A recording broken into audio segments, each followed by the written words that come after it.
Saransh Chaudhary from Venus Medicine Research Center, and today I'm going to be presenting a study we conducted which characterizes the efficacy of VRP-034, which is an experimental formulation of Polymyxin B compared to the regular marketed formulation of Polymyxin B in 494 genetically characterized isolates collected from a critical care setting from a single hospital in India. So in this study, we collected 494 isolates from different samples. So it includes sputum, urine, etc. And we characterized them phenotypically for metallo-beta-lactamases enzymes, serine carbaminoases enzymes, cephalosporinases enzymes such as AMPC, and extended spectrum beta-lactamases as well. So the first part of the study essentially shows that out of the 494 isolates, about 40% of the isolates of the pathogens did not have any beta-lactamase resistance. The remaining 60% isolates that had ESBL or extended spectrum beta-lactamases were the highest, which was 20%, closely followed by metallo-beta-lactamases.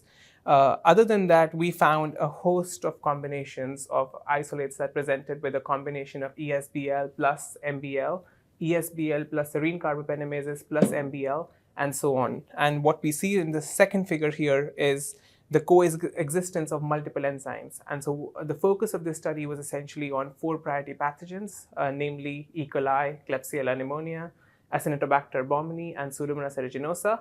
So within these, we have 2 categories of fermenters and non-fermenters. So in cases of the Enterobacterales of E. coli and Klebsiella, we see that these isolates have a tendency of having more than one co-harboring resistance gene, as can be seen here. So about 40 to 50% of these isolates presented with more than one resistance mechanism, so beta-lactamase resistance gene. On the other hand, with Acinetobacter and Pseudomonas, what we see is a trend where most of these isolates, albeit smaller in number, they showed up with just one beta-lactamase resistance gene. The second part of the study was to compare whether the efficacy of the novel treatment of polymyxin VRP-034 and the marketed Polymyxin B is, from an MIC perspective, is the efficacy consistent.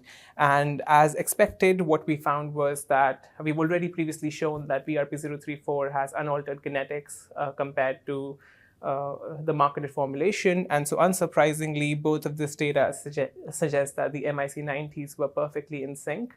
Both of these formulations of polymyxin showed very high susceptibility with MIC90s at 0.5 for the non-fermenters and 1 for the Enterobacterales groups, and overall susceptibility patterns more than 90%, and in some cases for Acinetobacter baumannii going as high as 100%. And here in figure number 3, we also see the gene distribution across these isolates. And what we see is that amongst the isolates that had more than one resistance gene, a co-harborance of NDM1 and VIM1, which are both metallo-beta-lactamases enzymes, was the most prevalent, with about 8.5% of all isolates presenting with this combination of resistance patterns. And then from the same graph, you can also see a bunch of other combinations of resistance mechanisms that were prevalent across the study. And now, what this poster really puts into perspective, and the study puts into perspective, is that it shows, one, the epidemiology of